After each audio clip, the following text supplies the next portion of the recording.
JT, résidence principale ou investissement locatif? Les deux. Je commencerai peut-être par la résidence principale parce que tu as des programmes qui peuvent te permettre de financer la résidence principale.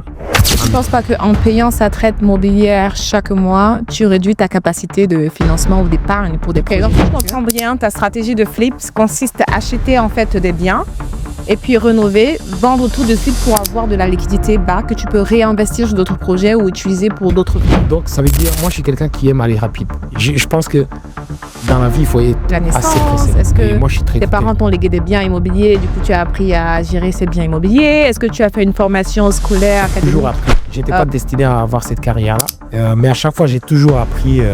J'aime beaucoup apprendre. Comment tu gères ce flip side de real estate? On t'appelle au milieu de la nuit en te disant ah, il y a un pipe qui est cassé. Quand tu connais personne, toute chose que tu veux rénover coûte cher.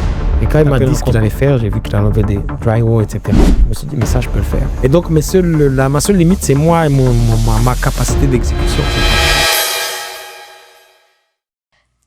JT, résidence principale ou investissement locatif?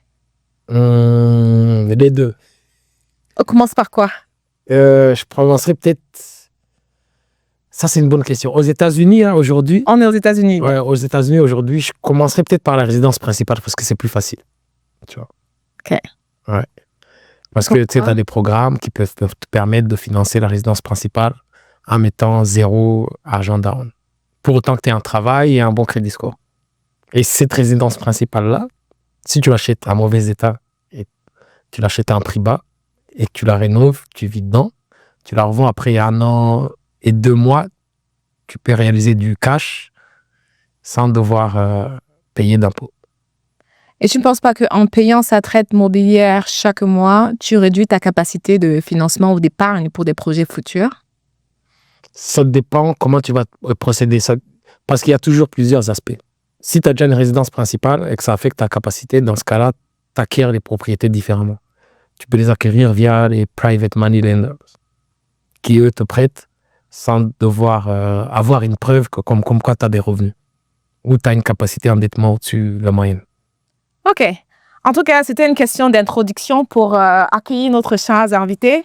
So, bienvenue sur Fire with Coco. Fire, c'est pour Financial Independent Retirement Early. Ici, on parle d'investissement. Ici, on parle des idées concrètes qui vont t'aider à atteindre ta liberté financière et surtout passer à l'action. Donc, aujourd'hui, on accueille JT. Vous le connaissez ou peut-être pas. Il va avoir l'occasion de se présenter sans forme, sans protocole et sans humilité surtout. Et il va nous parler d'immobilier, son expérience. Il a un background géantissime et extrêmement inspirant. Donc, il va nous parler de sa stratégie, comment est-ce qu'il acquiert 20 propriétés par an aux États-Unis. Ça fait même pas longtemps qu'il est là, ça fait même pas 4 ans qu'il est aux États-Unis. Il va nous montrer comment ça se fait en fait, comment il construit un écosystème en place qui est solide et qui lui permet justement de scaler son business. Bonjour JT. Bonjour, merci. Bienvenue. Bienvenue, merci dans l'accueil à Austin, Texas. Franchement, merci à toi d'être là. Ça me fait super plaisir. Ça fait pas longtemps que j'ai commencé à parler avec JT et j'ai été vraiment impressionnée par sa rapidité d'exécution et son dévouement. Il est venu hier exactement et puis on est vraiment très excités pour ce podcast qu'on va passer ensemble. Et vraiment, je te dis merci. Merci vraiment de m'avoir fait confiance et merci vraiment pour ton temps. Merci, je t'en prie. Alors, si tu veux te présenter sans humilité, sans forme, qui est JT aujourd'hui? Qui est JT?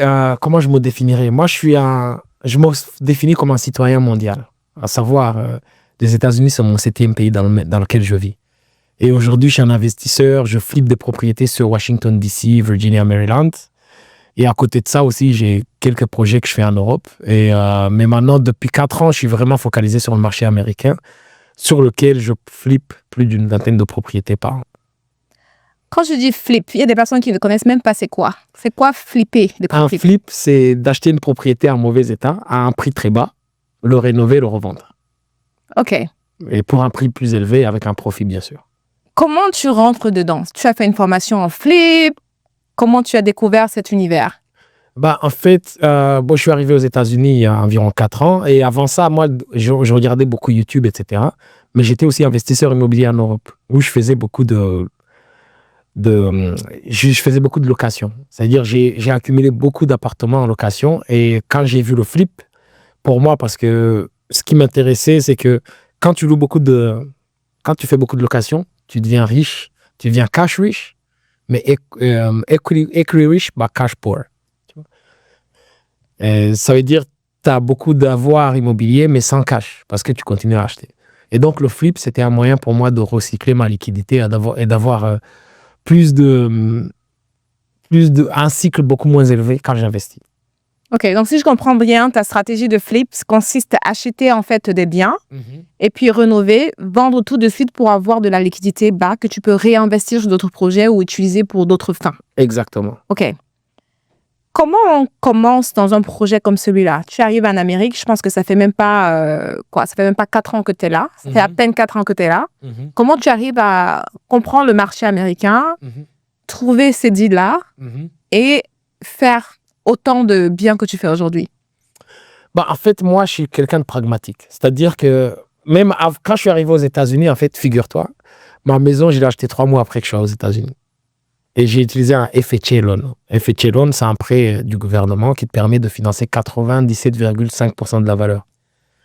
Et donc, je l'ai acheté, je l'ai revendu cette maison j'ai acheté à 280, je l'ai revendu pour plus de 450 000, réalisant plus de 124 de profit, sans taxe. Et en fait, moi, je suis quelqu'un de pragmatique, ça veut dire que je suis toujours à la recherche de la moindre opportunité.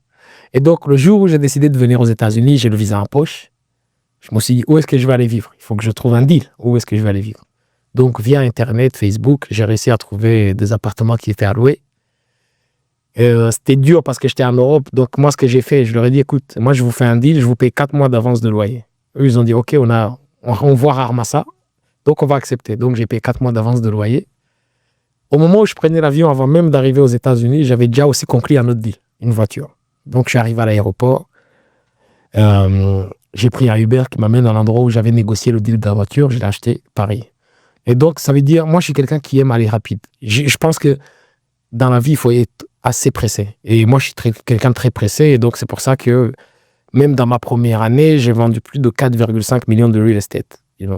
Et ça, c'est pas seulement l'instant, mais c'est une méthodologie que j'applique dans plusieurs pays. Donc, si je comprends bien, tu es en train de dire que tu es arrivé aux États-Unis, tu as fait 3 mois et tu as acheté un bien immobilier. Est-ce que tu sais qu'il y a des personnes qui nous écoutent en ce moment, mais qui ont peur?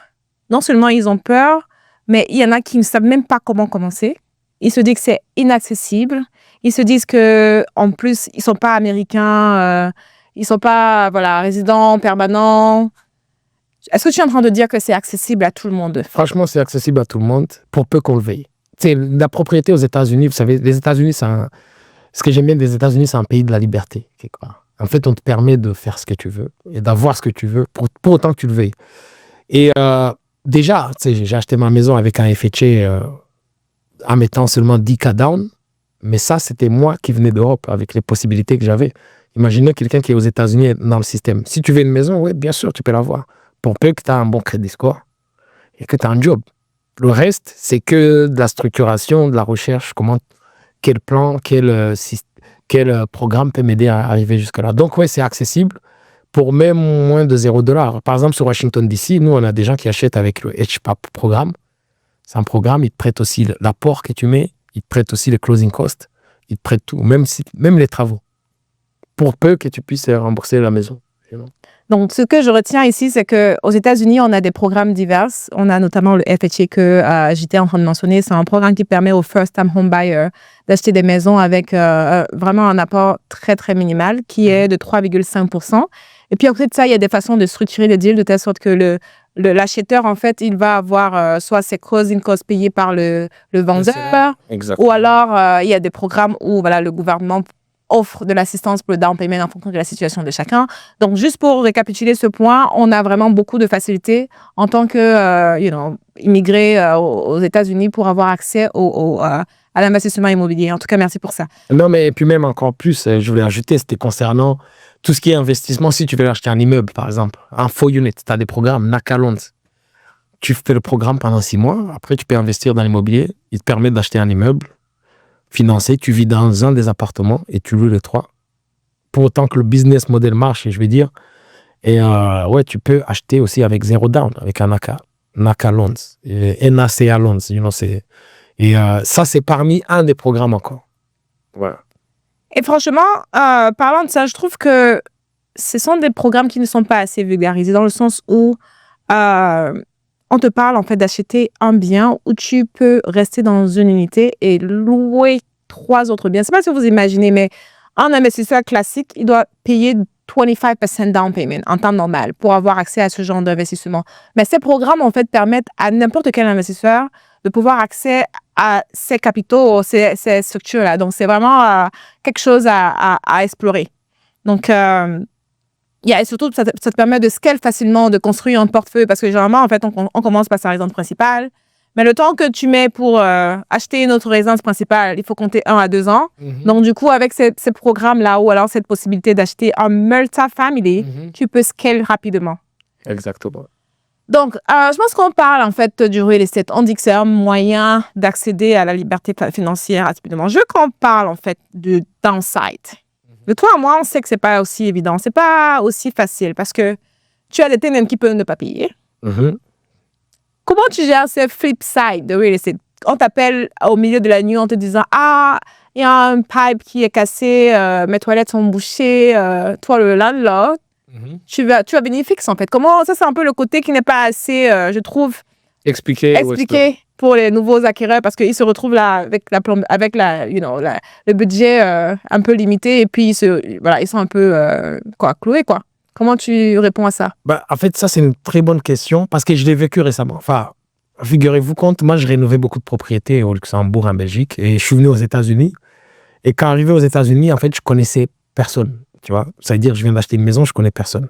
Quand tu connais personne, toute chose que tu veux rénover te coûte cher. Tu appelles un contracteur pour qu'il rénove, il peigne ici, ça va te coûter $1,000. T'appelles, en fait, je vais dire, ça m'a pris du temps pour avoir le levier que j'avais. Pourquoi? Parce que tout coûte cher aux États-Unis si tu n'as pas de contact. Ça, c'est une chose. Et de deux, les problèmes, quand tu achètes de l'immobilier, ils arriveront tout le temps. La plomberie qui casse, l'électricité qui casse. Il faut avoir les gens qui puissent réparer ça. Mais il faut avoir les gens qui soient affordable.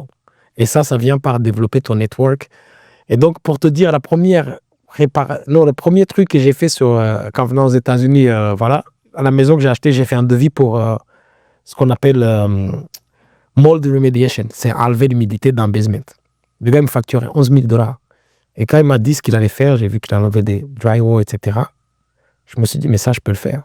Je suis parti, j'ai démarré ma voiture, je suis allé à Home Depot. À l'époque, ça marchait maintenant, voilà. Grâce à notre... Voilà. Mais à l'époque, à Home Depot, tu peux trouver des contracteurs très moyens, mais ils arrivaient quand même à faire le boulot. Si c'est pour enlever le drywall, le jeter, voilà. Et donc, c'est comme ça que il faut challenger tout prix qu'on vous donne. Moi, ce que j'ai appris sur DC, c'est qu'un prix peut aller du simple au double. La dernière fois, récemment, je faisais un devis pour un HVAC. Quelqu'un nous a fait un devis à 12 000 et un autre nous a fait un devis à 6 000. Et en fait, moi, j'ai appris une chose, c'est que moi, je contrôle toujours, je me mets toujours en contrôle par rapport au contracteur. Donc, chaque chose que je fais faire, il faut que je mémorise combien ça m'a coûté au mieux. Et quand j'appelle quelqu'un pour rénover, moi, je lui dis, voici mon budget. S'il ne peut pas, c'est pas grave, j'en appelle d'autres. Et donc, il faut développer la compétence de pouvoir avoir beaucoup de personnes à créer jusqu'à ce que tu choisisses dans la liste. Et aussi, ce que j'ai remarqué, c'est que si tu connais qu'une seule personne, ça coûtera toujours plus cher. Si tu en connais 2, ça va. Mais si eux, ils savent que tu connais d'autres personnes et que tu peux challenger leur prix, ça te coûtera moins cher. Et donc ça marche dans tous les domaines.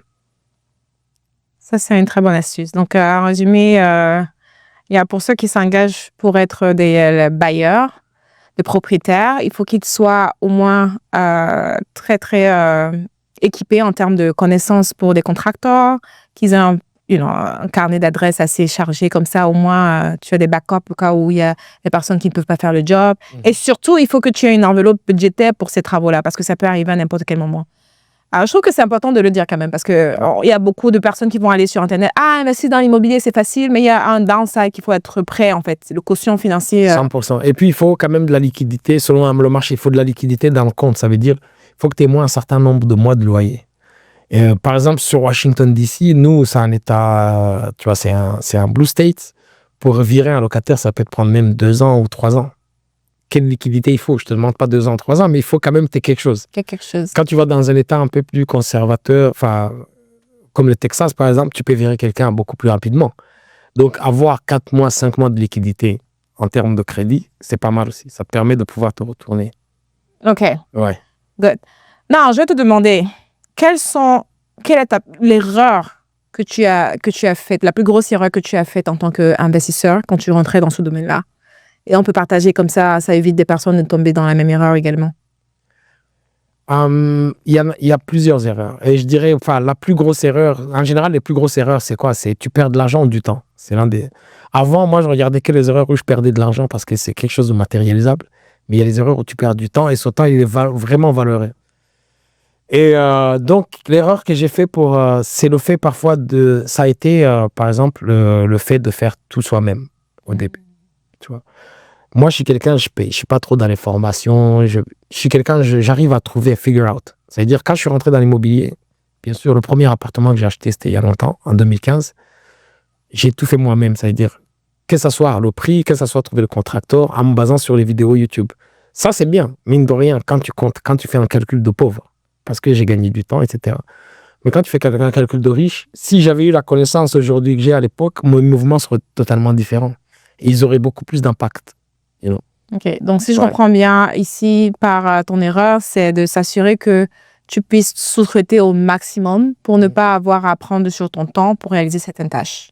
Ouais, ou avoir un levier, connaître des gens, ou avoir été mentoré, je vais dire. Okay. Parce que le mentoring te fait gagner beaucoup de temps.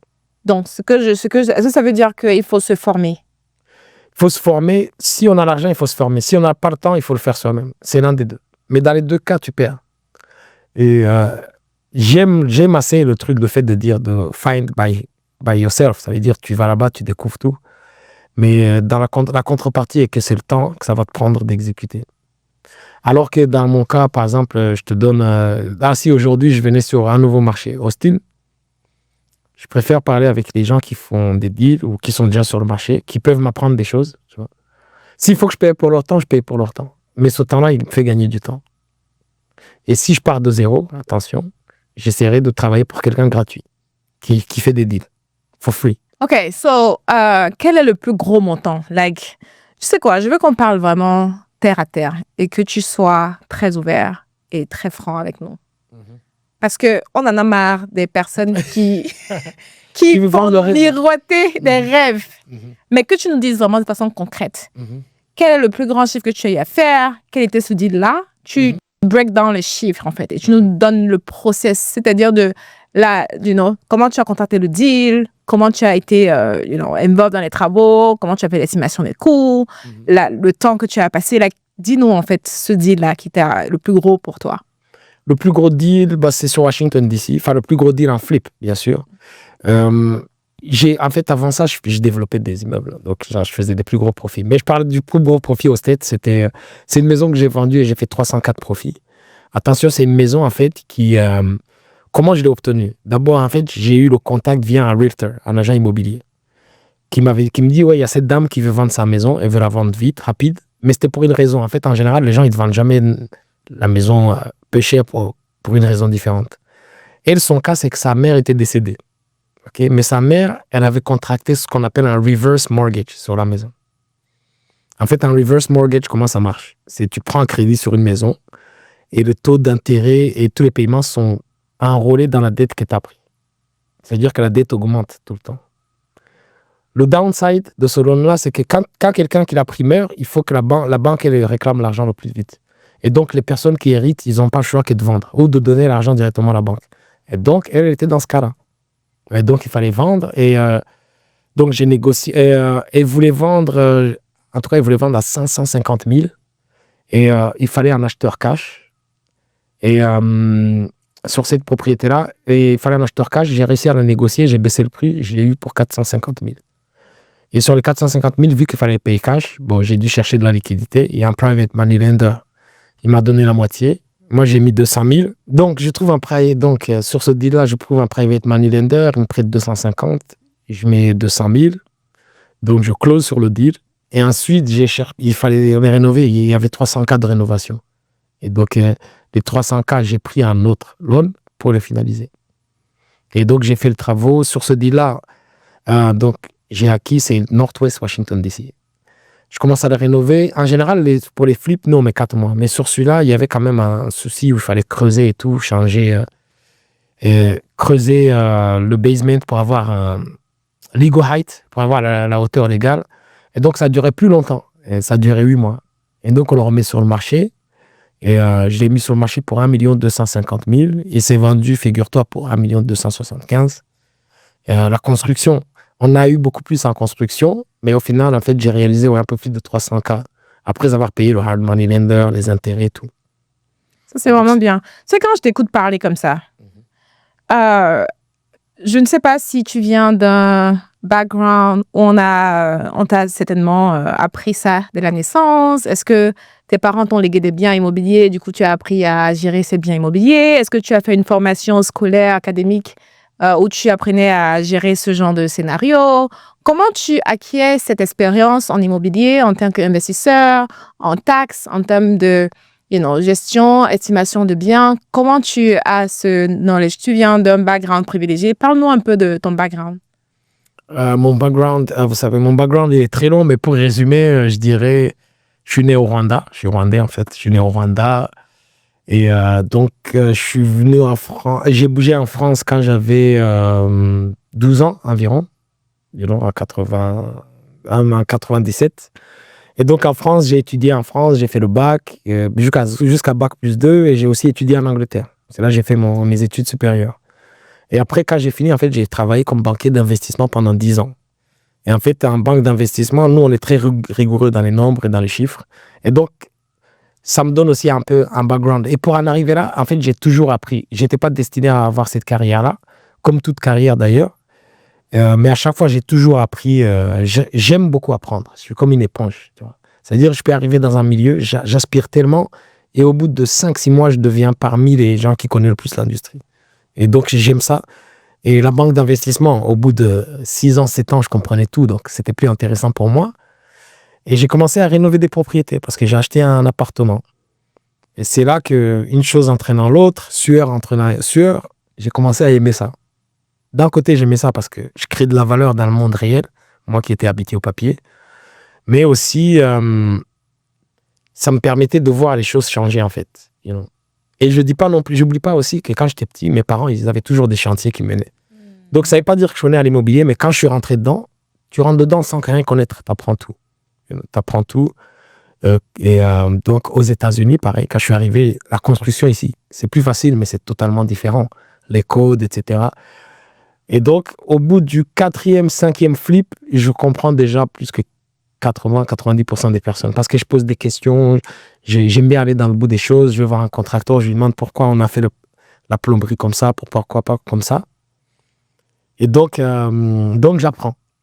Et la chance que j'ai eue, c'est que l'année dernière, avec un ami, on a créé une société de construction qui fait la construction de mes flips. Mais maintenant, ça m'a poussé à aller vraiment encore plus dans le système. Parce que moi, je vois la construction comme l'industrie où il y a le plus de problèmes. L'immobilier, c'est l'industrie où tu as le plus de problèmes à régler, et donc le plus de valeur à créer. Et donc, du coup, ça, en apprenant et aussi en regardant ce qui existe, quand tu viens de l'extérieur d'une industrie, tu as toujours une vision qui est différente, qui te permet, moi, je trouve, d'avancer beaucoup plus vite. Et donc j'écoute rarement les gens qui sont dans l'industrie. J'écoute, oui, mais je ne sais pas trop me laisser influencer parce que je préfère me laisser ma curiosité naturelle à exécuter. OK. Donc, en récapitulatif, JT il est venu plutôt d'un background. C'est vrai que ses parents avaient déjà des biens, des propriétés d'investissement. Donc, il a vu des chantiers, en fait, évoluer. Donc, il était un peu plus proche des constructions. Et ensuite, il s'est un peu formé à son parcours en tant que banquier d'investissement à Londres ou au Luxembourg. Luxembourg. Et puis après, voilà, il a commencé avec un premier chantier. Et puis, voilà, il comprend surtout l'écosystème dans lequel il se trouve pour pouvoir lui-même appréhender les prochains chantiers. Donc, c'est comme ça qu'il a, lui, appris à se former dans ce domaine-là. Maintenant, j'ai envie de te demander, quand tu prends un deal, let's say, je t'envoie une annonce ou un lien, voici cette propriété qui est sur le marché. Quels sont les 3 critères pour toi qui sont intransigeants, sur lesquels tu regardes pour analyser un deal? Le premier critère, je regarde, c'est l'exit strategy. Qu'est-ce que j'ai envie d'en faire? Est-ce que c'est une location? Est-ce que c'est un flip? Ou est-ce que c'est un multifamily où je vais faire un cap? Où je vais faire une rentabilité? Donc, c'est l'exit strategy. Ça te permet de savoir quel nombre tu regardes. Donc, juste pour donner le contexte, quand il parle de l'exit strategy, c'est de dire que si j'achète ce bien, qu'est-ce que je veux en faire? Est-ce que je vais en faire rénover et puis vendre? Est-ce que je vais rénover puis refinance pour louer à mon propre compte? C'est de ça qu'il parle, en fait, juste pour donner le contexte à ceux qui ne comprennent pas. Ça, c'est pas tout le monde qui est dans la technique. Hein. Il faut donner le contexte à nos auditeurs. Oui, donc il faut savoir qu'est-ce que tu veux en faire. Mais pour mon cas, parce que je fais beaucoup de flips, donc les 3 chiffres que je vais regarder, le plus important, c'est la valeur après rénovation, le coût de rénovation et le prix qu'on me demande. Parce qu'en ayant les 3, déjà, j'ai déjà quand même beaucoup d'informations qui me permettent déjà de savoir si c'est un bon deal ou pas. Qu'est-ce que tu fais de la location? Est-ce que tu penses que location, c'est quelque chose? Parce qu'on dit toujours, real estate is location, c'est l'emplacement. Est-ce que c'est vraiment la clé? Non, l'emplacement va moins compter parce que moi, je vais regarder les propriétés qui sont vendues dans cet endroit-là. S'ils sont vendus vite, etc. S'ils sont vendus vite, c'est que c'est une bonne location, de toute façon. OK, donc en fait, le critère location reste quand même relevant parce que c'est un peu embedded dans les comps. En fait, j'aime bien le critère location parce que celui-là, c'est général. Ça veut dire que pour la même maison au Texas, si tu prends la même maison à Washington, elle doublerait, peut-être quadruplerait de valeur à cause de la location. Mais sinon, in fine, moi, dans mon analyse, ça peut être une location où c'est un quartier ghetto. C'est un exemple. Mm-hmm. Mais vu qu'il y a beaucoup de ventes qui reflètent bien le prix et que je vois que ça se vend vite, je peux acheter. OK. Ouais. Donc, en fait, ça, c'est surtout pour nous dire, parce que je sais que nous, en tant qu'acheteurs, on est souvent un peu émotifs dans nos décisions, dans le sens où on va se projeter. Est-ce que je me vois vivre là-bas? Ce que j'étais en train de nous dire, c'est que it doesn't matter. Right? Il est en train de dire que ce que tu dois regarder, c'est pas forcément toi vivre là-bas, mais surtout les tendances du marché, du quartier en question. Donc, je pense que ça répond à la question parce que en général, c'est nous, du moins, beaucoup de personnes qui veulent acheter des maisons, ils vont se dire, ah, regarde l'état de la maison, elle est en cacahuète, je sais pas si je vais pouvoir vivre là-bas, le quartier, je me sens pas en sécurité. Mais en fait, avec un regard investisseur, en fait, on regarde plus, les comms, la rapidité des exécutions. Parce que tu peux pas faire un flip où tu peux pas vendre. Parce que ça va pu être un flip, ce sera un coût, ce qu'on n'en parle pas assez pour ceux qui investissent. Parce que tu vas te retrouver à avoir un bien là, tu ne peux pas le vendre parce que le marché, le quartier n'est pas bon et puis voilà, ça ne sort pas. Mais tu payes tous les mois un hard money loan ou hard money lender. Vous savez, c'est vraiment high. On parle de 10 à 12% en général. So, we want to make sure, on veut s'assurer que voilà, tout ceci est un facteur quand on choisit un bien. Les intérêts, ça c'est vraiment l'ennemi du flipper. Tu vois, les intérêts, en fait, chaque flip que tu t'achètes, tu rénoves, il doit se vendre de toute façon. Tu ne peux pas le garder, à moins que tu refinances et que tu le loues. Mais en général, le but, c'est de le revendre. Donc, tu payes des intérêts mensuels. Et parfois, les intérêts sont élevés. Moi, il y a des propriétés où je paye 5 000 par mois. C'est quoi tes taux d'intérêt en général sur les projets comme ça? 8 à 10. 8 à 10. OK. C'est raisonnable parce que moi, je suis mortgage broker. So, je finance également ce genre de propriété. Donc... Mais en général, pour les flips, c'est 10. Exactement. Donc, je pense que c'est des fourchettes, en fait, qui sont acceptables pour un projet comme celui-là. Et la bonne nouvelle, en fait, c'est qu'il faut s'assurer de travailler avec des lenders qui vous donnent vraiment des conditions préférentielles, notamment le financement des travaux. Parce que un des misconceptions que les gens pensent, c'est que quand on parle de renovation, c'est que c'est out of pocket. Tu vas avoir des flippers qui vont dépenser 100 000, 150 000, voire même 30 000. Mais tu vas penser qu'ils prennent de l'argent dans leur trésorerie. Non. Ceci est financé, ça peut être financé par la banque directement. Donc, il y a des banquiers, en fait, des lenders qui te permettent d'avoir ces financements-là. Donc, c'est bien à préciser. J'ai déjà envie de te demander, avec combien tu penses qu'on peut investir dans l'immobilier aujourd'hui? Avec combien? Imaginons si on était au Texas, non? Oui, si on est au Texas ou peu importe aux États-Unis en tout cas. Non, mais je pense que l'argent qu'il faut, il faut pas d'argent en soi pour l'acheter. Il faut juste l'argent pour maintenir ce que tu as déjà acheté. Pour le maintenir, OK. Mais sinon, avec $0, ouais, tu peux avec acheter. $0, avec des programmes comme on avait cité. Voilà, exactement. Si tu voulais faire un flip, tu peux acheter même avec 0. On a des programmes, nous aussi, qui te financent, everything, tant que le deal est bon.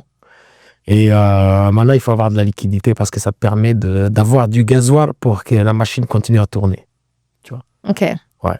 Et donc, moi aussi, quand je fais des flips, j'en fais beaucoup, tu vois. Combien de flips tu en fais par an? Cette année, ça va être, juste pour mon compte, ça va être 23. Et donc, par exemple, là, il y a des fois où je vais avoir 7, 8 propriétés en même temps. Là, j'en ai 6 en même temps.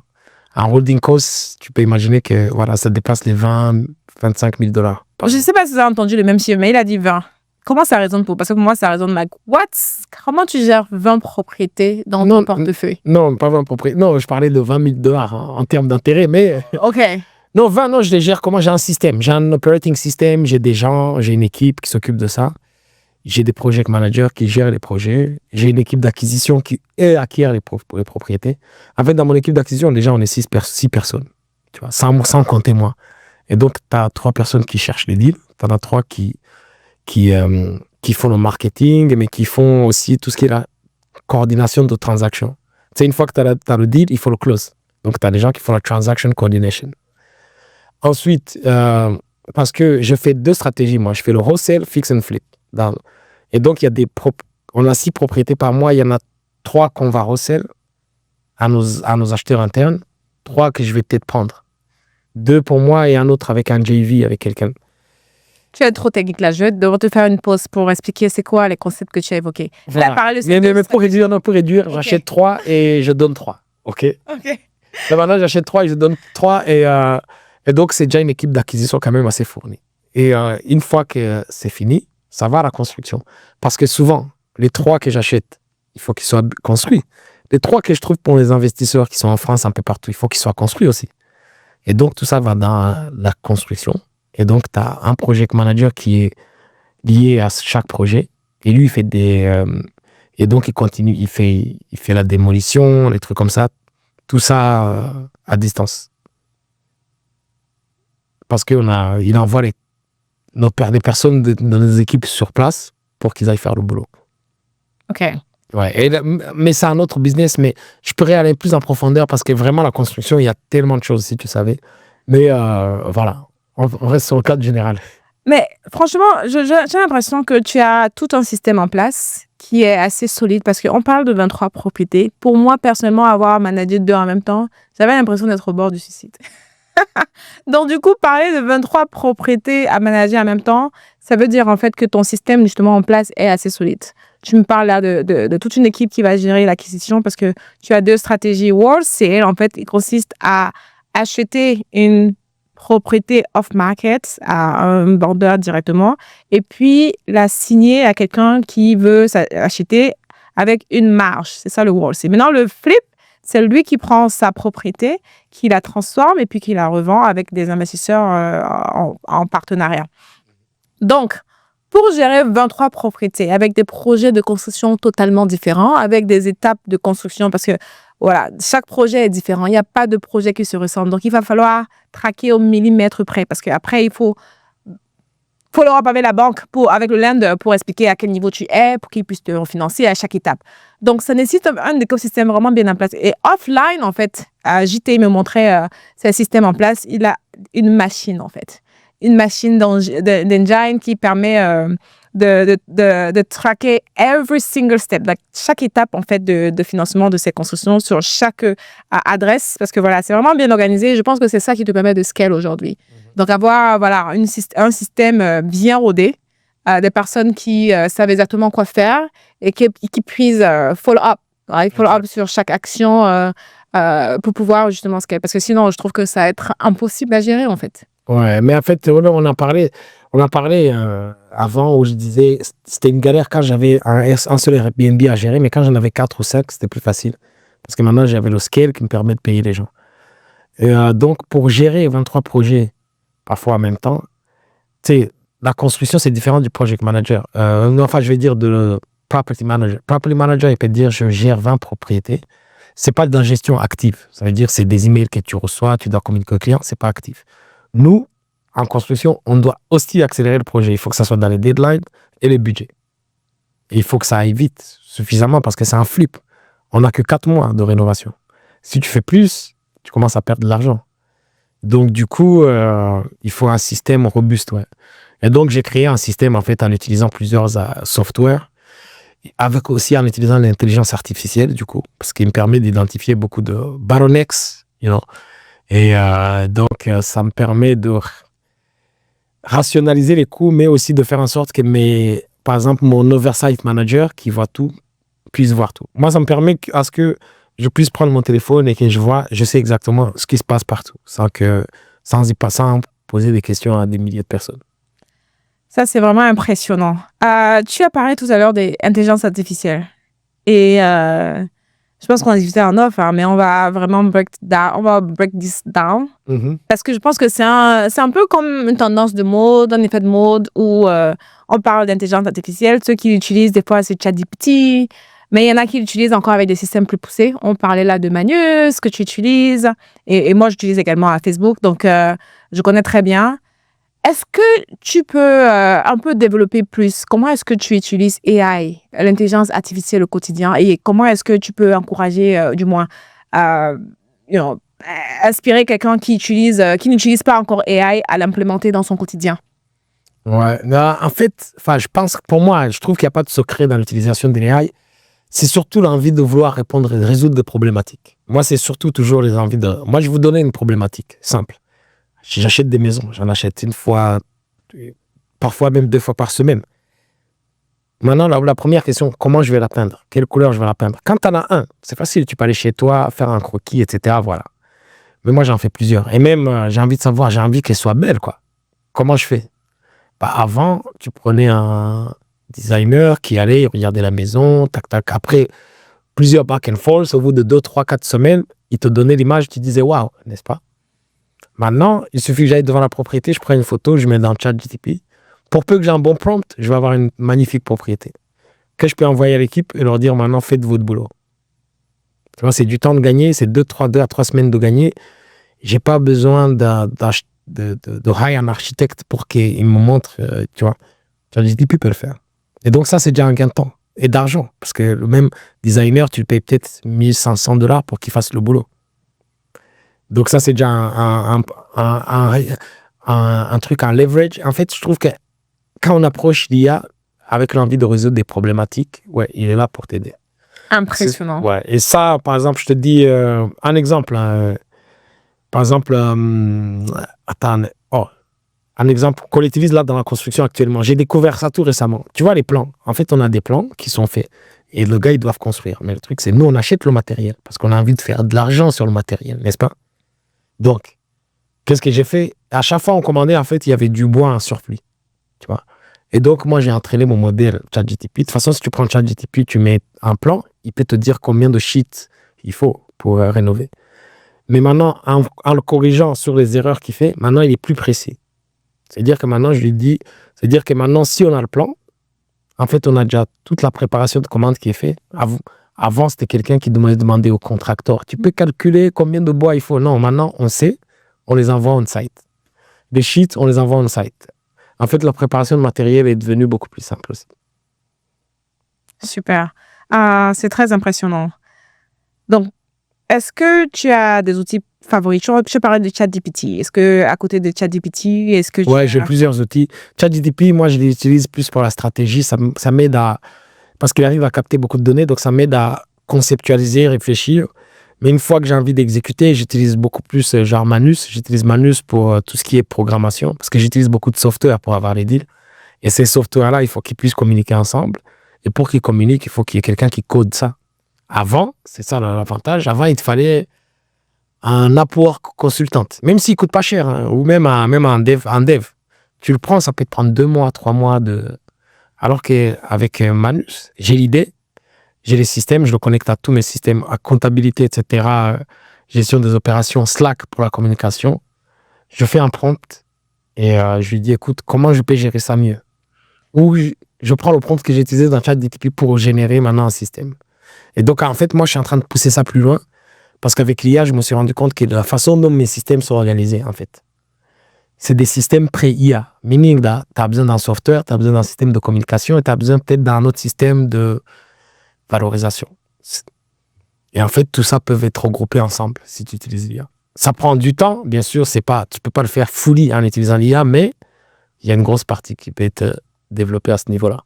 Ça, c'est vraiment fascinant. En tout cas, ce que je retiens ici, c'est le pouvoir de pouvoir leverage AI pour les process au jour le jour. Donc, si tu passes par là et que tu n'utilises même pas l'intelligence artificielle pour l'immobilier, je pense qu'il y a beaucoup de possibilités pour l'intelligence artificielle d'apporter de la valeur dans ce que tu fais dans l'activité. Que tu sois truck driver, que tu sois nurse, que tu sois, je dis n'importe quoi, doctor, peu importe, en tout cas, utiliser AI, c'est vraiment impressionnant. Il parlait là justement de comment il peut économiser des frais de designer à $1,500, alors qu'en fait, AI, ton abonnement, c'est même pas $50 par mois avec ChatGPT, je pense que c'est $22, dépendamment du programme que tu choisis. Donc c'est vraiment puissant. J'ai envie de te demander, il y a certainement des débutants que tu rencontres tous les jours, des personnes que tu rencontres qui veulent investir dans l'immobilier et qui peut-être se lancent. Quelle est l'erreur que tu vois les débutants commettre en fait quand ils se lancent dans l'immobilier? L'erreur que je vois souvent, je dirais, ça c'est dans tous les pays, que ce soit même en France, aux États-Unis, c'est que parce qu'en fait, tout le monde a son idée de la maison qu'il va acheter. Tu vois, tout le monde a sa parfaite maison texane avec beaucoup de bedrooms, etc. Combien de gens ils ont fait cette erreur-là au Texas qui se retrouvent coincés? Et donc, ils ont une idée de la belle maison et cette maison, elle est tellement chère aussi, elle vient avec des sacrifices, qu'en général, quand tu commences et que tu as des budgets quand même qui sont assez faibles, tu n'as pas envie de cette maison. Tu vois, tu as envie de prendre celle qui est un peu rough in the edges, tu vois, que tu peux un peu refixer, mettre en place. Et le jour où tu es bien, ouais, prends la grosse maison. Moi, j'ai des amis qui, sur Washington, j'ai des potes qui font plus de 500K à l'année. Mais avec les maisons auxquelles ils vivent, ou même le lifestyle qu'ils vivent, ils me disent, j'ai pas 2 salaires, je suis bankrupt. Et là, on parle de 600K à l'année. Ce que je veux dire, c'est souvent, chaque personne a son idée de la maison qu'il veut acheter. En général, cette idée-là, c'est une maison chère. C'est une maison more expensive. Ça va jamais une maison en corrélation avec l'argent que tu as maintenant. Et donc, cette maison-là, c'est ça le trap. En Amérique, on appelle ça house poor. Les personnes qui achètent des maisons et qui se retrouvent justement broke parce qu'à chaque fin du mois, c'est vraiment le hustle pour payer la traite immobilière. Donc, ce que JP nous encourage, c'est d'éviter d'être... C'est de vivre en dessous de ses moyens. Voilà. Et c'est... Non, il y a même des gens... Parfois, tu as des gens qui vont acheter une belle maison. C'est vrai, c'est des belles maisons, grandes maisons. Mais tu vois que tout leur plan, en fait, va évoluer autour de leur maison. Tu vas dire, mais tu vas faire quoi? Tu dis, non, j'attends de finir mon crédit à 65 ans. Après, là, je pourrais faire... Tu vois. Non, et c'est vrai. Moi, j'ai vécu en Europe, j'étais au Luxembourg. Nous, on gagnait des très bons salaires. Le Luxembourg, c'est l'un des pays où le revenu est plus élevé mondialement. Mais il y a des gens qui ont pris des grosses maisons. Énormes. Ou même quand tu leur dis, elle me dit, JT, moi, tu me connais. Tu parlais de projet en Afrique, je dis, non, moi, tu me connais. Mon leitmotiv, il faut que je finisse de payer la maison. Après, une fois que je finis, peut-être à 65, peut-être j'irai à la retraite. Peut-être, enfin, je sais pas, peut-être. Mais le problème, c'est que j'ai pas envie de profiter à 65 ans. 65 ans, tu es fatigué à 2 heures de l'après-midi. Enfin, j'exagère, mais je veux dire, tu as envie d'être un moyen, même si tu as envie d'acheter selon tes moyens, on peut être en dessous, mais au moins toujours avoir la liberté de choisir derrière quelque part. Je pense que moins ton lifestyle est élevé, plus tu as de liberté. Et on en parlait tout à l'heure. C'est pour ça que je dis, moi, j'aime pas cher. Je vis pas forcément, je vis simple, tu vois. Je vis simple, mais demain, tu me dis, JT, tac, viens, on va au Qatar, je peux suivre, sans problème. Pourquoi? Parce que j'ai pas le poids des investissements et voilà. Ah, ça c'est intéressant. Tout à l'heure, tu as mentionné que tu vivais au Luxembourg, tu avais une vie confortable en tant que banquier d'investissement. On gagne bien sa vie au Luxembourg. Très bien. Pourquoi tu as laissé tout ça, en fait, pour venir aux États-Unis et prendre autant de risques, en fait? Ça, c'est une très bonne question. En fait, moi, je suis quelqu'un, déjà, je me contente j'aime pas le statu quo. Tu vois, ça, c'est déjà une chose.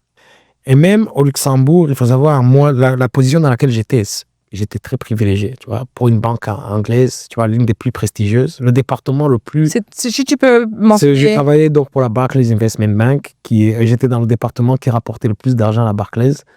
Il nous arrivait parfois de réaliser des chiffres de plus de 500 millions à l'année pour juste la branche. Et en fait, c'est, comment dire... Et donc, moi, j'ai été banquier d'investissement par accident aussi. Parce que, tu sais, je suis un gars, j'ai grandi un peu dans la street en France, voilà. J'ai grandi, mais j'ai réussi à être banquier d'investissement parce que je sais créer des contacts. Je sais comment me mettre en avant. Donc, je suis arrivé là. Mais le problème, c'est qu'en fait, je me suis rendu compte que c'était pas mon rêve. Enfin, ça veut dire que je passais mon temps à écouter des clims, à regarder des Bloomberg, etc. Tu gagnais combien là-bas? Je devais gagner parfois 15 000 le mois, 1 euro et 15 000 par mois, parfois, 15 000 par mois environ.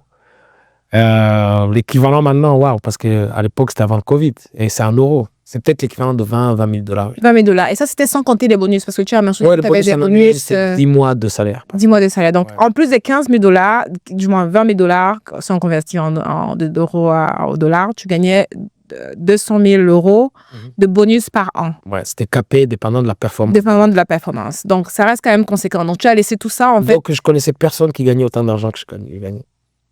Même les gens à qui je suis arrivé dans l'industrie, je suis arrivé au bout de 3 ans, je gagnais parfois le double de ce qu'ils gagnaient. Et donc, je me sentais privilégié. Et en plus, je ne pouvais pas me plaindre. Tu sais, t'es noir, t'es au Luxembourg. Enfin, t'es noir, t'es en Europe, tu gagnes bien ta vie.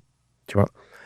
Mais moi, j'aspirais à une autre vie. Et ça veut dire que le revenu a commencé à un peu moins compter pour moi. Et je me suis intéressé à l'immobilier en découvrant un peu les chantiers, etc. J'ai été intéressé.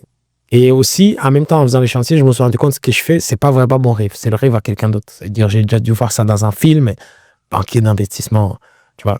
Je me mettais un peu dans l'image de Richard Gere, là, dans Pretty Women, à l'époque. Bref.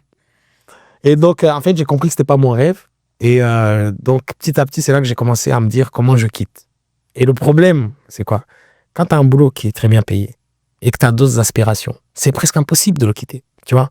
Pourquoi? Parce que tes aspirations ne paieront jamais autant. Donc, tu dois sacrifier un peu de temps à côté de ton travail en faisant ce que tu aimes bien pour que ça produise suffisamment pour que tu ailles. Et donc, moi, en fait, à force de rénover là où j'étais, eux, ils sont rendus. Enfin, j'ai commencé à avoir des problèmes. Je faisais des projets à côté, mais en même temps, je travaillais. Et puis, c'est des environnements très compétitifs où tout le monde, chaque place a une valeur. Je vais dire, et moi, j'étais le seul français francophone dans toute la banque, pour te dire, que des Anglais. Et donc, une chose en amenant à l'autre, je me suis retrouvé viré dans la banque. Bref, ils s'étaient rendu compte que je faisais des rénovations. Je passais mon temps aussi Je lisais des livres aussi que mon manager, il voyait, il n'aimait pas trop. Je cherchais la liberté. Les gens, ils n'aimaient pas. On m'a trouvé un problème, on a réussi à me virer. Mais vu que je suis quelqu'un qui s'est tombé sur mes pattes, j'ai réussi à faire en sorte qu'il me paye beaucoup d'argent pour partir, à binder l'enveloppe. Et 2-3 semaines après, je tombe sur une offre d'emploi. C'est pas une offre d'emploi. En fait, au Luxembourg, il y a un hack, tu vois. Tu peux faire le boulot ou faire ce boulot-là en tant que consultant. Mais vu qu'il n'y a pas beaucoup de cotisations sociales, en fait, tu te retrouves avec un salaire élevé en tant que consultant. Et donc, j'ai fait ça. Je faisais ça 3 mois sur une année. Ça me dégageait presque 1 an de salaire. Et après, tout le reste du temps, j'étais en train de faire de l'immobilier. Ça, c'est vraiment impressionnant. Ouais, c'était mon levier, en fait. Et donc, je me disais 3 mois non-stop. Ça veut dire non-stop, parfois même pas de week-end. Mais une fois que les 3 mois étaient finis, j'avais suffisamment d'argent que j'ai mis dans ma société qui me permet d'être payé et toujours de bénéficier du régime d'employé. Donc, je me mettais en CDI, en fait. OK. Et ça, c'est un vrai hack au Luxembourg. OK. Pour les Luxembourgeois, vous avez compris le hack. Make sure. Au lieu de travailler dans la banque, sois consultant et tu les factures en tant que freelance. Tu peux les facturer 700 000 $ la journée. Et à la fin du mois, bah voilà, ça te fait 20K. Sur les 20K, tu payes 11 500 de cotisations sociales, ce qui n'est pas grand-chose. Et ensuite, tu te payes pas tout. Parce que tu dois respecter les marges d'impôt, etc. Tu te payes le montant ce qu'il te faut pour vivre. Comme ça, le jour où tu arrêtes l'activité, tu continues à te payer. Impressionnant. D'ailleurs, je vais m'arrêter sur l'épisode où tu as mentionné que ton manager te voyait lire des livres sur la finance et tout. Est-ce qu'il y a un livre en particulier qui t'a vraiment brainwash, qui t'a fait te dire je suis en train de passer à côté de quelque chose, il faut peut-être que je me réveille? Bon, non, à l'époque, mon manager lit le livre qu'il n'avait pas aimé, c'était le 7-Hour Work Week. C'était la semaine de 7 jours. Mais en fait, je me suis rendu compte, j'ai aimé le livre, hein, ça c'est de Tim Ferriss. Mais en fait, je me suis rendu compte que c'est pour les feignants. Enfin, pas les feignants, mais je veux dire, c'est pour les gens qui aiment maximiser leur effort par rapport à l'argent qu'ils gagnent. Moi, je suis quelqu'un, je compte pas mes efforts. Tu vois, parce que moi, je suis quelqu'un, j'aime créer de la valeur. Donc, du coup, je me dirais jamais, j'ai envie de gagner 10 000, donc je vais faire le minimum possible pour les 10 000. Je me dis, quelle valeur je peux créer? Donc, Tim Ferriss, on m'avait attrapé sur ça, mais c'était pas vraiment mon style. Il s'est dit que tu allais travailler 7 heures au lieu de 40 heures. Exact. Ouais. Donc, non, c'était pas vraiment mon style. Mais s'il y avait un livre, il y en a plusieurs qui m'ont impacté. C'était pas forcément immobilier, on va dire. Mais sinon, un livre simple que tout le monde lit, tu sais, Rich Dad Poor Dad. Je vais pas te mentir, c'est fondamental, c'est basique, hein, c'est fondamental. Mais ça a quand même les parfums qui te permettent d'avoir une bonne analyse financière dans la vie, en général. OK. Donc, je pense que dans le livre Rich Dad, Poor Dad, et voilà, je pense que tout le monde... Paye-toi en premier, pay yourself first. Voilà. Et tu sais, il y a toujours cette polémique là. Si on veut parler un peu de ce livre avec Robert Kiyosaki, qui est en mode investissement dans l'immobilier, c'est un peu le seul levier pour toi d'atteindre la liberté financière. À côté de ça, tu as la team stock market qui te dit, hey, investis dans le stock market versus, investment. Qu'est-ce que tu penses de ça? Est-ce que tu penses quel est mieux selon toi? Si jamais il y a une comparaison, qu'est-ce que tu préfères? En fait, moi, je trouve que c'est pas comparable. Déjà, moi, j'ai été banquier d'investissement long-time, des actions, obligations. Nous, on tradait même des structured products, des produits structurés sur les actions. Pourquoi en tant qu'individu, si je suis une grosse corporation, j'ai plusieurs milliards de dollars, bien sûr, la question se pose. Mais si je suis un individu lambda, actions et real estate, ça se compare pas. Parce que déjà, actions, tu achètes avec ton argent. Tu n'as pas de levier. L'immobilier, en général, tu n'as pas de capital à mettre ou très peu. Et donc, quand tu compares, c'est vrai, même si l'immobilier, imaginez, l'immobilier augmente juste de 5%. Mais quand tu compares ce qu'on appelle le cash on cash return, ça veut dire combien de retours j'ai eu sur mon cash que j'ai eu. Imaginons, je prends 100 000 $, je mets dans les actions prennent 20%. J'ai gagné 20 000 $. Waouh, somme énorme, n'est-ce pas? J'achète une maison 100 000, elle augmente de 20 000, ouais, elle augmente de 20 000, pareil, je prends 20 cas d'augmentation. Mais sur cette maison à 100 000, j'ai peut-être mis 5 000 $ ou 6 000, enfin, je ne sais pas. Et donc, le return sur l'immobilier, il va se multiplier. Et en fait, moi, je le dis toujours, je dis ça même, là, je vais dire ça aujourd'hui. L'immobilier sans levier, autant que j'aille vendre des pommes de terre ou des patates, c'est la même chose, c'est la même rentabilité, c'est du 25%. Non, c'est vrai, autant que j'aille vendre des patates, enfin, on est au Texas, non? Ou des vaches, 25%, non? C'est pour ça que c'est pas comparable. Donc, c'est pas pour dire ça pour les actions. Attention, ils ont pris beaucoup ces derniers temps. Mais l'effet de levier change tout. C'est l'argumentaire que j'écoute beaucoup pour ceux qui sont pro stock market, c'est surtout la paix du cœur. Parce que immobilier, tu as ton pool. Si tu n'as pas le cardio, il faut se dire la vérité, comme on parlait tout à l'heure des risques en tant que investisseur. Tu dois être en train de suivre les tenants, faire les travaux. Ta marge, en fait, peut vraiment se gratter. Si tu es un passive investor où tu achètes juste ta maison et puis tu as les tenants, tu ne fais pas l'actif comme tu fais avec les fixed flip, tu peux te retrouver en train d'avoir un opportunity cost qui est vraiment élevé. C'est vrai. As opposed to somebody qui met son argent dans son S&P 500 et qui regarde sa rentabilité augmenter de 10% chaque année sans se stresser la vie et qui continue à mener sa vie. Qu'est-ce que tu réponds à ça?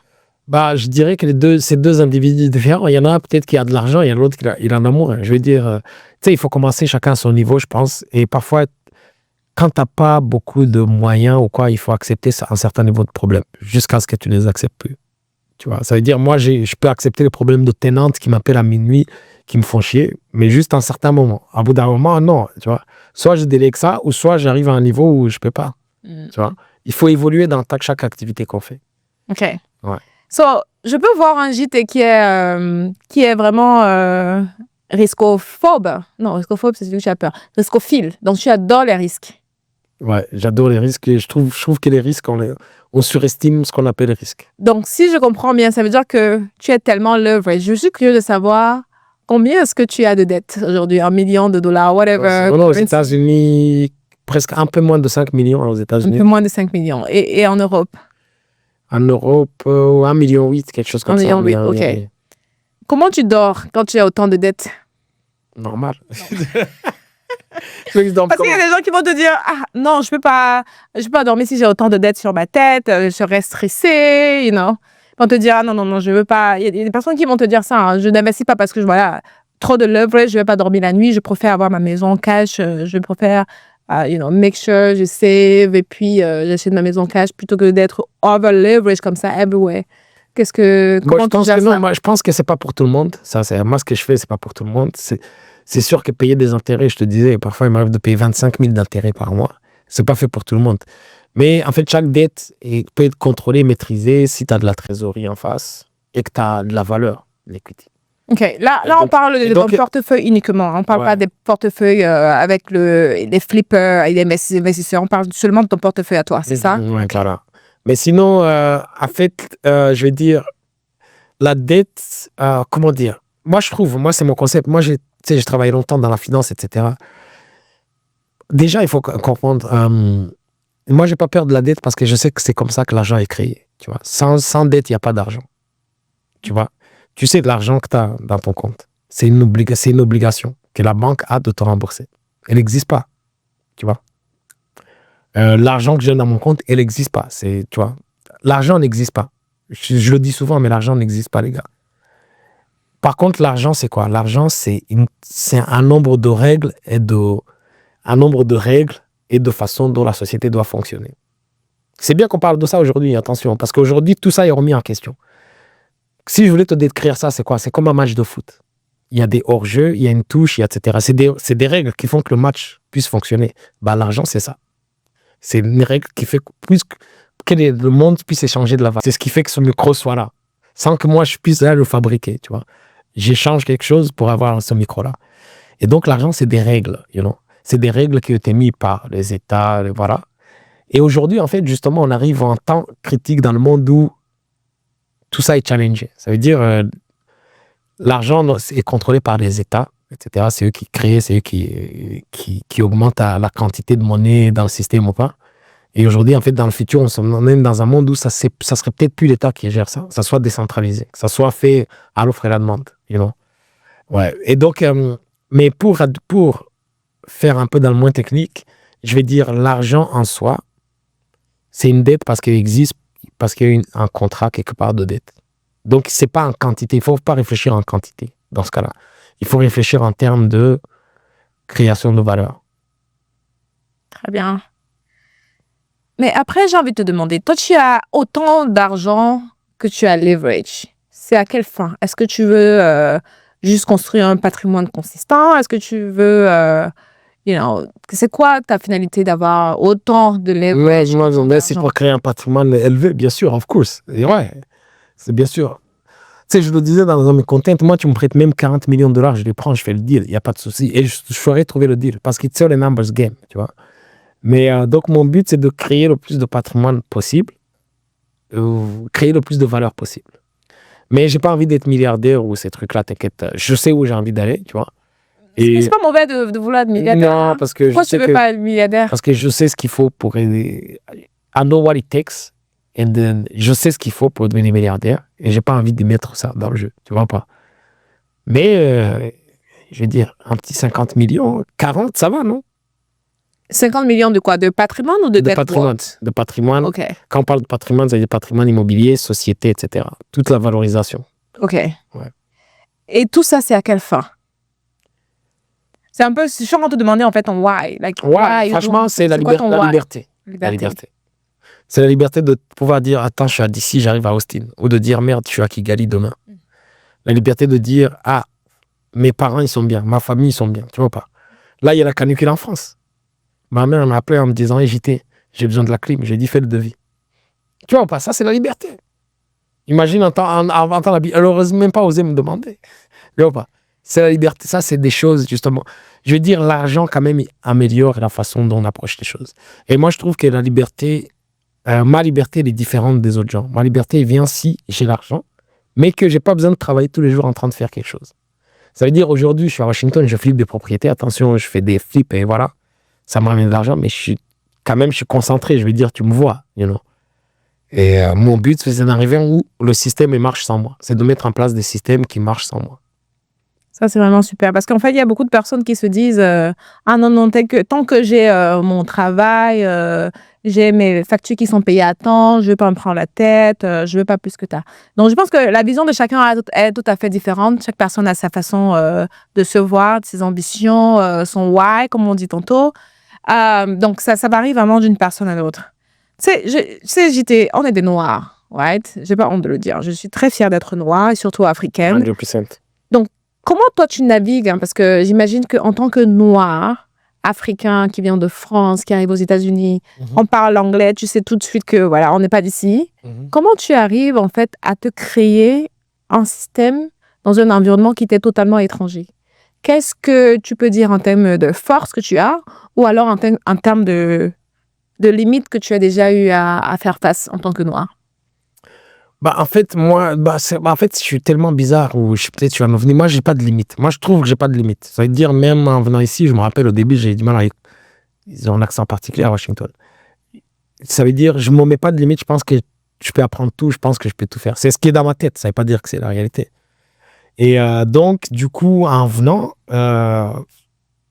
moi, j'essaie déjà de traîner avec des gens qui font des choses, déjà, tu vois, en général. Et donc, déjà, les Africains, même ceux qui font, il n'y en a pas eu beaucoup que j'ai connus au début avec qui j'ai traîné.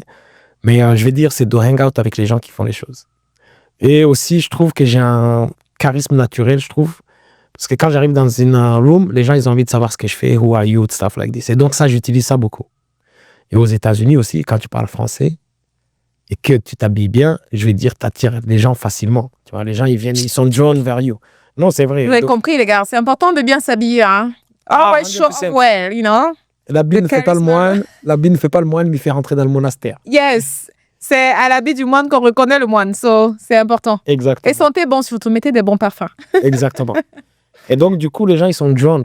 Donc, ils ont envie de savoir what you do, stuff. Et voilà, tu commences à introduire. Et donc, je ne m'en mets pas de limite. Et je trouve que, justement, j'essaie de ne pas traîner avec les gens qui se limitent. Parce que, justement, ça, le plus dur, justement, c'est ça qui risque de corrompre ton esprit. Et donc, je fais attention avec qui je parle ou je traîne ou même, voilà. Je fais très attention.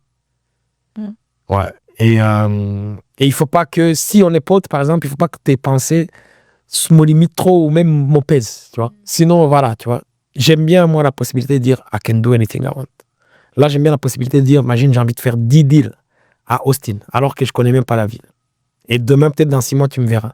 Et donc, ma seule limite, c'est moi et ma capacité d'exécution, c'est tout. Tu vois.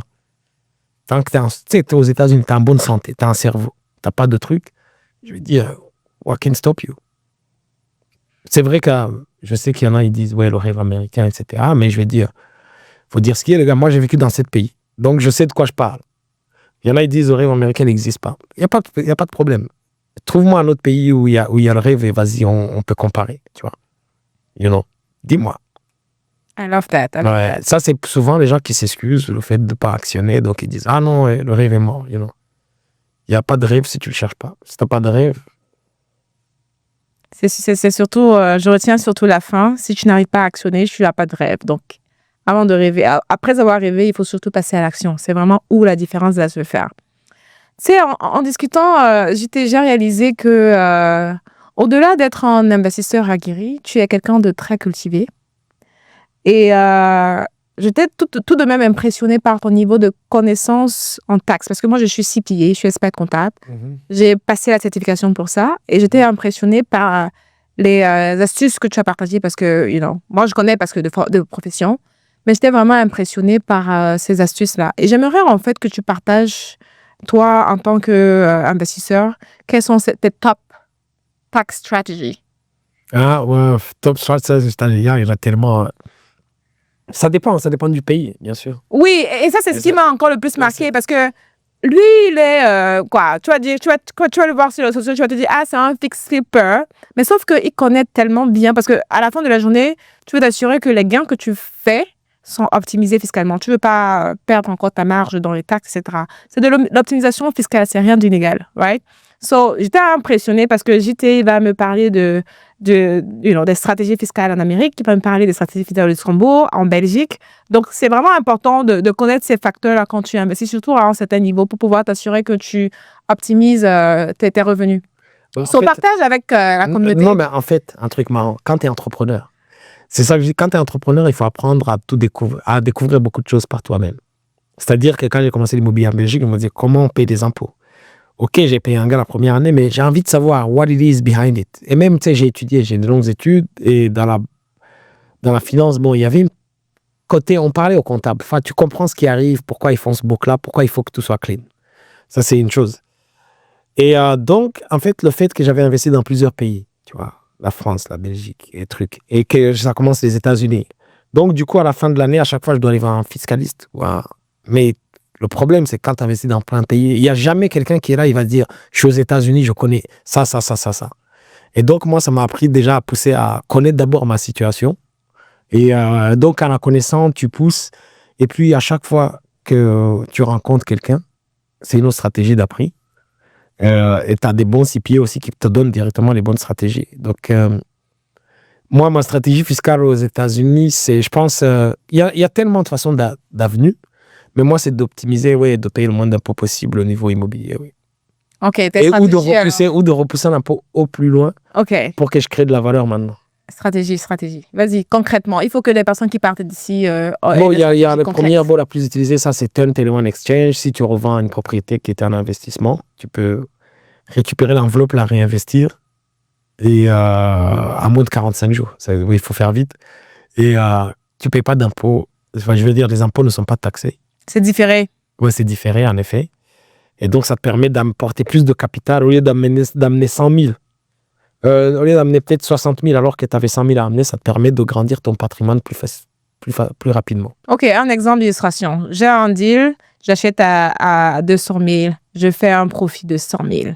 Le profit de 100 000, je ne suis pas taxé dessus. Si je fais un 1031 exchange, il consiste à transférer cet argent-là pour le prochain deal dans l'espace de 45 jours. Exactement. Deuxième stratégie. Pour autant que ça ne soit pas du short terme. Voilà. Après, bien évidemment, il y a toute une structure derrière. Bon, la deuxième stratégie, en fait, la façon dont tu es imposé aux États-Unis dépend, ou même partout dans le monde, je pense que ça dépend de ta structure. N'est-ce pas? Ça veut dire, en fait, moi, je suis structuré d'une façon différente parce que j'ai plusieurs sociétés. Tu vois, c'est un groupe et j'ai aussi une holding company. Et donc, il y a plusieurs façons dont on peut faire pour que si tu as une LLC qui a fait des revenus, tu remontes les revenus à la holding company. Cette holding company, les remontées de revenus coûtent moins cher, en général. Et aussi, un autre truc, tout simple, par exemple, le fait d'avoir une holding company. Imaginons que tu fais une flip, 1, 2, 3, 4 flips dans différents LLC. À chaque fois que tu gagnes le profit, si ces profits doivent revenir vers toi, tu payes beaucoup d'argent. Tu payes 36% à l'ARS, etc. Donc, un mécanisme malin, c'est de dire, écoute, les revenus doivent d'abord aller à la holding, qui, elle, va voir comment optimiser, réinvestir, et ou me paye aussi. Voilà, quoi. Et donc, ça te permet de continuer à avancer. Ça, c'est une stratégie extrêmement puissante. Je pense que ceux qui connaissent peuvent témoigner. Ça permet aussi, entre ton portefeuille, de pouvoir allouer du capital, faire l'allocation de capital. Ça veut dire, imaginons, si j'ai une société immobilière, j'ai fait beaucoup de profits cette année et que j'ai envie peut-être de trucs, tu peux investir dans une RV Park. Tu vois, les RV Park que tu achètes et tu peux déduire la totalité du montant de la valeur de ce RV Park. Donc, tu repousses encore l'investissement. Et ce RV Park-là, il a de la valeur parce que tu peux le louer et te faire ramener des revenus. Exactement. Ouais. Une dernière, je veux que tu parles de cost segregation. Le cost segregation, oui, c'est vrai. Ça, c'est très important. Ça. Ouais, cost segregation, parce que je fais beaucoup de flips et donc, je fais beaucoup de cost segregation d'une année à une autre ou même across the books parce que le cost segregation, on va dire, c'est le fait que quand tu as réalisé un profit, aussi de générer des expenses, de générer des dépenses d'investissement qui vont permettre de réduire cela. Et donc, au niveau individuel, personnellement, moi, je ne possède pas grand-chose. Je veux dire, franchement, tu serais choqué. Au niveau individuel, tu serais choqué. Tu verrais mes comptes bancaires, tu serais choqué. Parce que je n'ai pas besoin. Tu vois. Mais par contre, je n'ai pas besoin d'avoir des choses, j'ai besoin de contrôler les choses. Tu sais what I mean? Impressionnant. Ouais. En tout I cas, can control 20 houses, mais tu verras jamais mon nom dessus. Ça, c'est la Et même la société qui les gère, tu ne sauras même pas à qui elle est, peut-être. Selon que je le veuille ou pas. Vous savez, aux États-Unis, c'est quand même un monde compliqué. Je veux dire, si tu es dans le monde de l'argent, ici, on peut te porter plainte contre toi, même pour rien.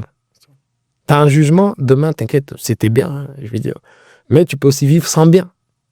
N'est-ce pas? Ouais, tu peux mettre tes biens dans un trust, tu peux mettre tes biens de façon à ce que toi, tu n'es pas visible, que ce soit le propriétaire de biens. Ça, c'est très important. Donc, du coup, ça interpelle, en fait, sur l'investisseur. Donc, c'est très bien de structurer, en fait, le bien ou l'investissement avant de rentrer vraiment dans le vif. Au-delà de l'excitement qu'il y a autour de l'investissement, il faut s'assurer qu'on est dans un cadre juridique bien approprié.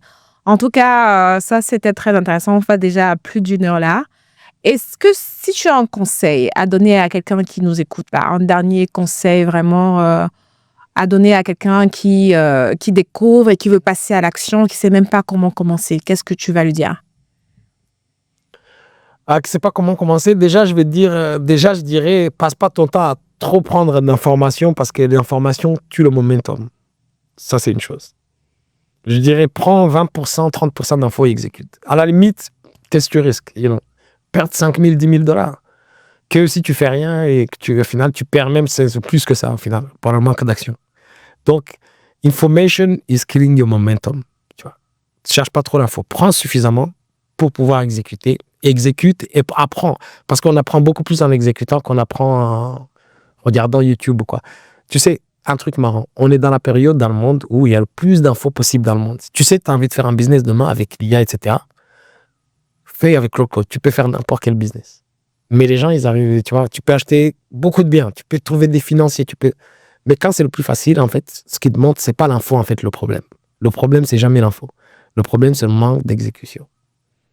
Ça, c'est un conseil vraiment très précieux. Merci de partager ça.